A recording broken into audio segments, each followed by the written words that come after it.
Hey Liz, real quick, I got 3 new leg moves and 3 new shoulder moves. All right, let's start with the shoulder, super easy.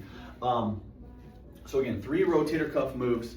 You wanna hit these around once a day, to just 1 set to fatigue. You know, maybe it might be a set of 10, set of 20, just get it tired and that's it.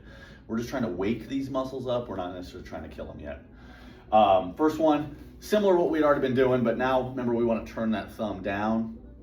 It's about a 30-degree angle, so you're not, you're not straight out. You're a little bit in front of your face. You can go above 90 degrees. You can go above your shoulder if it's comfortable. Some people get a little pinchy there, so feel free to stop whenever that's hurting.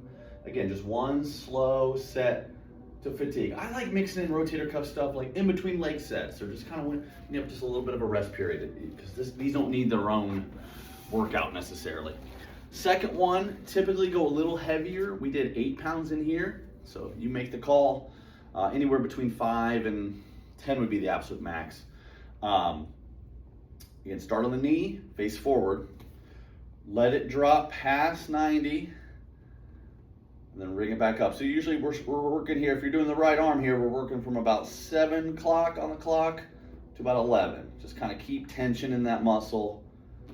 I know when we did the left, you had that little catch, so just go ahead for the left arm, I'd hit that stretch while you're kind of in this position. But right arm, 1 set to fatigue, just in this rotation here. This is working your external rotation. And then for your internal rotation, super easy. Hand behind your back, not super high, just about belt line, low back. And then you are doing push-ups against the wall. When in doubt with any of these, go ahead and do the left arm and realize how simple and easy the movement is. And then that'll get the right arm to catch up. So once a day, 2 fatigue. That should give us a pretty good jump start on the rotator cuff. Then what I'm hoping next time is we could throw some more dynamic stuff at it. All right, for the lower half, we had 3 good ones. The idea here is, we're trying to add a little bit of variety to what you're doing at home. And honestly, these are a little bit more traditional weightlifting. So we're kind of getting out of rehabby stuff and moving in just lower body work at home. So first one, I like the split squats. Now, don't treat this like a lunge. I don't want you to be way out here and getting that big old stretch. We're not really into that right now. We want to pull that front leg back, get your knee over your toe. I like leaning a little bit. And what that lets you do is eventually get into some more weighted stuff. So you can hold dumbbells with this and get a nice good quad workout, both legs there. Second one, we went to the kettlebell. You can use a dumbbell. All right, this might just take a little bit of work at home to figure out what your couple of dining chairs or bench and a couch or whatever you got. So first one, kind of toes out a little bit. This was more of a sumo squat. So again, we're just using the idea of now we have some room to go past where the floor would be, get some more depth. Heck, for you, it almost looks like getting here and hanging out, right? You can do a little sway. Great stretch here just for the hips and the hamstrings. You can turn it into squats. Boom. And then I liked kind of go back to forward feet, straight legs. Then you can also do a little bit of a back extension. Good hamstring stretch right here. Oh my gosh, that's a wonderful hamstring stretch. So once you get into this, once you get these 2 chairs together, you got a lot of options there on hips and hamstrings.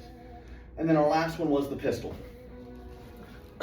So 1 leg, play around. The most important factor on a pistol squat is gonna be the height. So if you're having trouble performing the movement, go to a little higher seat. But pick one that's challenging, 1 leg up and down.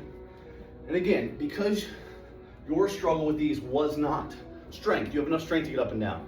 It's more that stability, that wobble. So let's challenge that, get a little something overhead. Make your core have to be engaged a little bit more. Hold a stick overhead. Whatever you can do, add to that to make that a little more challenging rather than just being tucked in. Now, if it was the opposite, if it was, I can't get my butt off the floor, then I would go a little bit higher on the seat and add some weight, really get strong. But this one's not necessarily for strength. This one's more getting the whole system to work together. So split squats, deficit, sumo squats, and pistol squats. I really think that's enough to kind of keep the variety this month. I hope you can go to town on these. Go to town on the rotator cuff, and excited to hear how the jogging's going. So always a pleasure. Take care.